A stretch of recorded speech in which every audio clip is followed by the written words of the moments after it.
नमस्कार, स्वागत है आपका मेरे चैनल आपकी दीदी ललिता में। तो आज हम जानेंगे कि बेलपत्र को हम किस तरह से तोड़ें, बेलपत्र को किन-किन तिथियों में नहीं तोड़ना चाहिए, ये सब जानेंगे आज हम इस वीडियो के माध्यम से।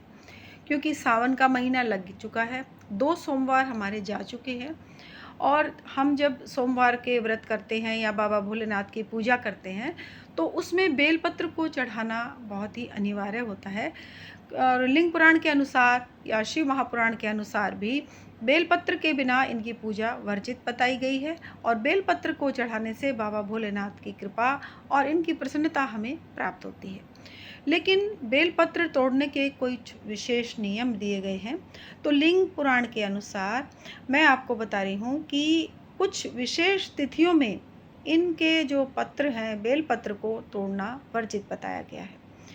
तो उन तिथियों में यदि हम बेलपत्र को तोड़ते हैं तो हमें भगवान भोलेनाथ की प्रसन्नता मिलने के अनुसार के बजाय या हमें उनकी कृपा मिलने के बजाय हमें उनकी मतलब ये अशुभ भी माना जाता है और हम उनकी कृपा के पात्र नहीं बन पाते। तो उन तिथियों को छोड़कर हम और मतलब दिन हम ये बेलपत्र को तोड़ सकते हैं। और जब भी आप बेलपत्र तोड़ने जाएं तो सबसे पहले आप भगवान भोलेनाथ के बेलपत्र का जो पेड़ होता है उसे 3 बार प्रणाम करें। जैसे बिल्कुल उनकी जड़ को छुएं और उसके बाद आप उनकी परिक्रमा करें और फिर आप ओम नमः शिवाय का जाप करते हुए उस बेलपत्र की पत्तियों को तोड़ें। प्रणाम करने के बाद आप उनसे आज्ञा भी मांगें कि बाबा हम आपकी ही पूजा के लिए इस बेलपत्र को हमें मतलब चाहिए, ये पत्र आपके लिए पूजा के लिए आप हम पर कृपा करें और हम इसीलिए इस बेलपत्र के पत्ते को तोड़ने आए हैं। तो उसी समय फिर आप ओम नमः शिवाय का जाप करके आप बेलपत्र को तोड़ें। 3 पत्ती वाला या 5 पत्ती वाला बेलपत्र आप तोड़ सकते हैं। इसी जो मैंने आपको पूजा का नियम बताया है। इसके बाद मैं आपको वो तिथियां बताती हूँ कि जिन तिथियों में आप बेलपत्र को नहीं तोड़ सकते। जैसे चतुर्थी, चतुर्दशी, अष्टमी, नवमी, सोमवार, अमावस्या, इन तिथियों में आप बिल्कुल भी बेलपत्र को न तो छुएं, ना उसमें जल दें और ना उनकी पत्तियों को तोड़ें। जब भी आप पूजा करें, जैसे कई बहनें शिवरात्रि का व्रत रखती हैं तो शिव चौदस होती है उस दिन, प्रदोष का व्रत करती हैं तो चौदस होती है उस दिन, कई बार त्रयोदशी भी होती है। तो आप जिस दिन भी आप पूजा करें तो एक दिन पहले ही बेलपत्र तोड़कर आप रख लें।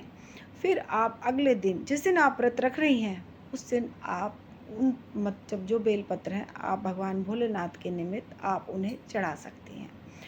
अगर आप इन तिथियों का ध्यान रखेंगी और इन तिथियों को छोड़कर आप बेलपत्र चढ़ाएंगी, मतलब तिथियों में तो आप चढ़ाइए लेकिन एक दिन पहले ही तोड़ लीजिए, तो आपको विशेष कृपा महादेव की प्राप्त होगी। अब मैं आपको बताती हूँ कि जब भी आप बेलपत्र तोड़ें, एक तो नाखून से ना तोड़ें, टहनी समेत ना तोड़ें। मैं देखती हूँ सावन के जो हम जब मंदिर में जाते हैं तो ट्रकों में लाद लाद कर पूरी टहनियाँ तोड़ रखी होती हैं जो लोग ये बेचते हैं बेलपत्र को। तो आप टहनियों से ना तोड़ें, बिल्कुल इस तरह से कि बस खींचा और तोड़ दिया, टहनी समेत कभी भी बेलपत्र को नहीं तोड़ना चाहिए। बड़ी सावधानी से शांतिपूर्वक आप बेलपत्र को तोड़ें और फिर आप पूजा के लिए उसे यथास्थान ले जाएं मंदिर में बाबा के, या अपने लिए घर में तोड़ रहे हैं, घर के लिए ले जा रहे हैं तो भी आप बहुत ही मतलब प्रेम भाव से आप उनके इन बेलपत्र को तोड़ें। तो इस तरह से आपको भगवान की कृपा भी प्राप्त होगी। तो आगे से आप जब भी बेलपत्र तोड़ें तो इन तिथियों का विशेष ध्यान रखें और फिर अच्छे से साफ करके और फिर आप बेलपत्र को चढ़ाएं।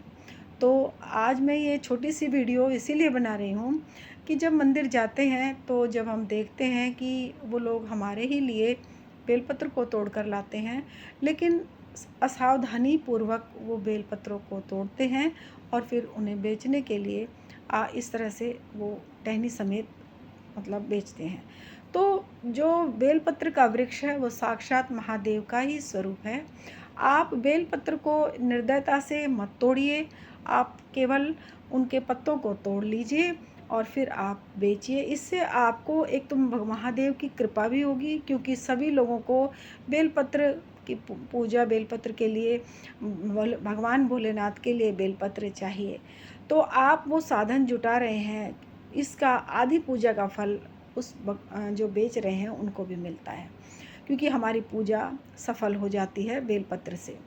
तो आप यदि निर्दयता से तोड़कर उस बेलपत्र को बेच रहे हैं तो आपको बल्कि कृपा मिलने के बजाय भगवान की एक कृपा ना मिलने का आप पात्र बन जाते हैं।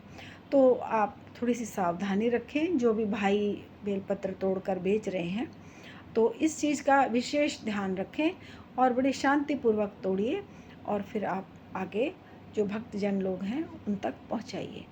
तो आज के लिए इतना ही। कल फिर मिलूँगी एक अच्छी सी वीडियो के साथ। तब तक के लिए नमस्कार, जय माता की, हर हर महादेव। आपने यदि मेरे चैनल को सब्सक्राइब नहीं किया है तो प्लीज़ चैनल को सब्सक्राइब कीजिए, लाइक कीजिए, शेयर कीजिए। आपका एक सब्सक्राइब मुझे बहुत मोटिवेट करता है, मेरे अंदर एक उत्साह और एक जिज्ञासा जगाता है कि मैं और अच्छी अच्छी वीडियो आप तक पहुंचाऊं। तो आज के लिए इतना ही। कल फिर मिलूँगी एक अच्छी सी वीडियो के साथ। तब तक के लिए नमस्कार, जय माता की, हर हर महादेव।